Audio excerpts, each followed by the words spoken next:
Welcome to the Mustang Champions Insights Podcast, connecting audiences with those who work with, train, and compete with American Mustangs. Join us as we talk to fellow Mustang champions about their perspectives and experiences in working with Mustangs as companions and champions. Here's your host, Matt Manroe. I would like to welcome you to the Mustang Champions Insights Podcast. Mustang Champions, if you don't know us, we are a nonprofit working in partnership with the Bureau of Land Management Wild Horse and Burro program to help get Mustangs that have been gathered off the range, to help them be adopted and purchased and into private care is the term, but it's really into homes. I am Matt Manroe. I am Executive Director of Mustang Champions. And with this podcast, we hope to introduce you to people from different backgrounds and experiences that either currently own or have worked with and trained Mustangs for competitions, for workhorses, or just to be great companion horses. We want you to understand the differences between Mustangs and most domestic horses and just how versatile they can be, in the hope that you will learn more and maybe one day own a Mustang of your own. I am here today with Stormy Mullins. Stormy and I have known each other probably for at least 10 plus years, maybe more. He is and has got to be the most experienced Mustang event manager and producer that has ever been. I mean, Stormy, you are unlike anyone in our country, and I'm quite sure the world. So welcome, Stormy. Thank you for that, man. Glad to be here. Stormy, you and I were talking. You have been doing events for 15 plus years, right? Yes. So this is why it's going to be really, really interesting to talk with you today. So let's start off and just go back to early Stormy days and talk about your experiences with horses growing up. My granddad and my dad were ranchers, and then my dad was also rodeoed all through my life, I guess, until I went to college. So horses were always a part, of our upbringing. And from there, it went to me competing in rodeos, judging rodeos, Westford College rodeo coach for a couple of years, worked a lot of part-time jobs. NCHA was on their production crew of the Futurity and all their aged events that were in Fort Worth. So met a lot of people in the horse world. Also, I've been involved with the Fort Worth Stock Show and Rodeo right at 30 years. Wow. So a lot of little things that all kind of culminated into what I do now in producing a show. So it's, I'm not sure if I can pinpoint one thing, but everything that I've done in my life has just been like a snowball, and it's just kind of gotten bigger and bigger. And I guess the rest is history. I mean, I have produced a lot of shows, and all those experiences just make the next one better. But you're also still a roper, are you not? Yeah, I do a lot of team roping, and fortunate enough to still do that and compete a lot. So you have a lot of domestic horse experience, certainly. Yes. So let's now talk about how you got involved with Mustangs. But I got involved with the Mustangs because my daughter, Callie Sublett, went to work for a group that was going to put on the first Mustangs show. So she worked for them a couple of years, and they did 3 events at Fort Worth, and the Mustang deal was new. So when they went there to rent the facility, I'm good friends with Executive Vice President. I guess he told them, said, well, I'm not sure what you're doing, but you hire Stormy Mullins to be there and we'll let you do it. So, and at that time I was working for Chris Cox. So I had knowledge of the facility and, some horse knowledge and stuff like that. So basically I helped them, kind of do what I could as far as just the facility management in 07, 8, 9, and 10. And then I went to work full time in producing the makeovers. So I know that you haven't gentled and competed with a lot of Mustangs, but you've certainly been around thousands of them. What is it about Mustangs versus domestic horses in your experience? It's been said nearly by every trainer, that's worked with these Mustangs. They have no bad habits. they're a wild animal. Number one, they're not wildlife. I'm going to correct people on that. They're not wildlife, but they are feral. They're wild. And once they're gentle, well, then you ask them in the right manner, you get very good answers. And they've been a sponge for knowledge. And like I say, the better you are, the better they are. And they have the same abilities as the domestic horse. They just have, in my opinion, they have better feet, they have better minds. They're not going to be as good in conformation because they're just in their scenario. They're not in the same environment as what we do when we breed domestic horses. So just that relationship that they have with people and the bonding, that is, I've experienced it, at pickups. I've experienced it helping these people at shows and stuff. And just the better you are, the better they are. And Stormy, you and I were discussing that you think you've done at least 75 plus Mustang events. You have probably impacted the adoption. I was kind of doing a rough math of probably, because horses get adopted and don't necessarily come to competition, but I bet you've impacted the life of at least 5,000 plus Mustangs, at least, if not many more. And I know that you have witnessed Mustangs literally changing the lives of a trainer or competitor.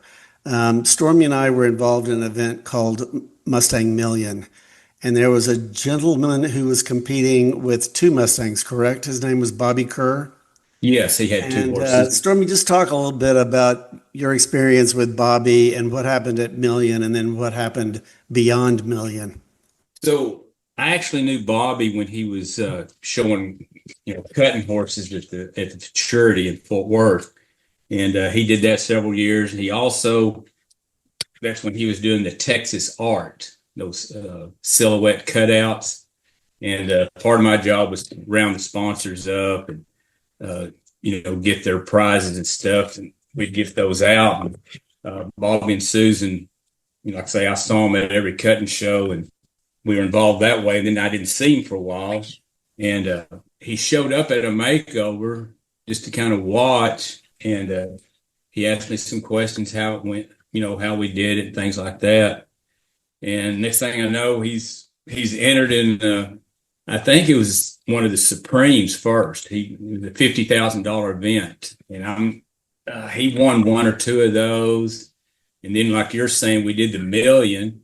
The Million paid $200,000 to the winner. And Bobby did not win, but he won second and third, which is, his cash prize was $170,000. So that was kind of life-changing money for him.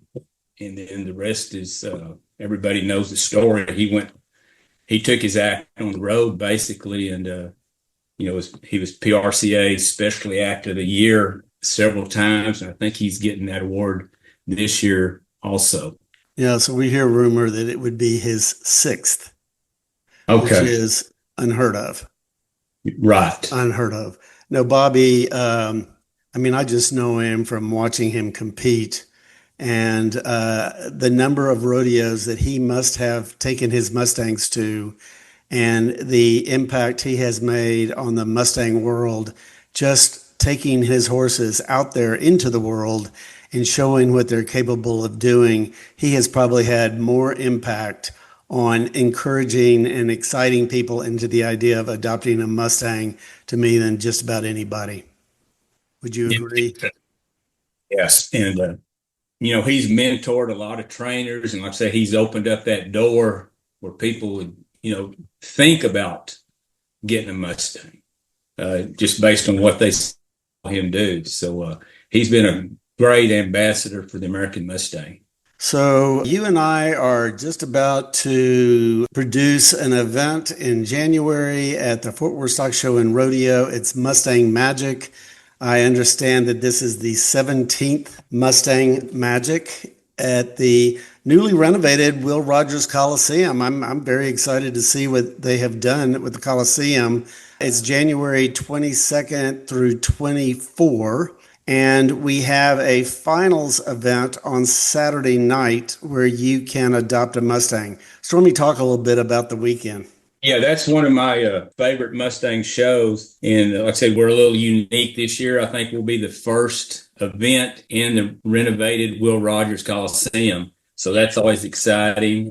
We always draw a big crowd there. I don't know how many times we've sold out. And I think what I especially like about this show is we kind of highlight the top trainers across the country. And they bring these horses and we will find them new homes at the end of that performance. And it's always exciting to see the horses they bring. This year is a little different. In the past, we've selected horses for this event. This year, we let the trainers go out and select their own. So they have a little more skin in the game, so to speak. They've picked these horses on what they like and what they think other people will like. And it's from the pictures I've seen, this is a really, really good group of horses. And it's mares and geldings, correct? Yeah, it's whatever they wanted. So, some people, you see a lot of the trainers in these horses.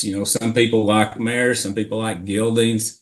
There's probably a lot of color in here because people like color, like flashiness. So it's going to be I think, a real interesting and a great group of horses. So it is a ticketed event Saturday night, the 24th of January. You can fill out an application to be able to be a part of the auction. This really is a great opportunity if you have ever considered owning a Mustang, to come get a Mustang that's already gentled. It's been through a competition. It may not be a made horse yet, correct? But it is a horse that has had a great start.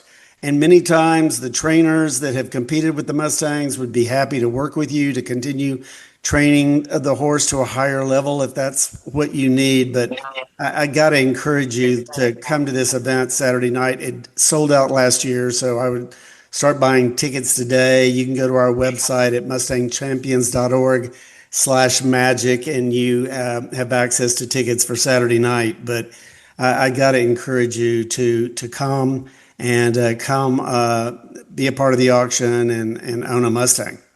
Yeah, this a lot of horse sales have previews. They show the horse doing something maybe the day before, and then they come have a big auction. We've got 3 days there: Thursday, Friday, Saturday. It doesn't cost anything Thursday and Friday, and Saturday morning you can come look at the horses, watch them being shown. We offer, I think, 2 Meet the Mustang events. You can interact with the horse and the trainers. And we have a very good track record on fitting the right horse, the right people. And that's, our trainers do a great job of that. So thank you, Stormy. I mean, it's been an honor being in partnership with you for many years.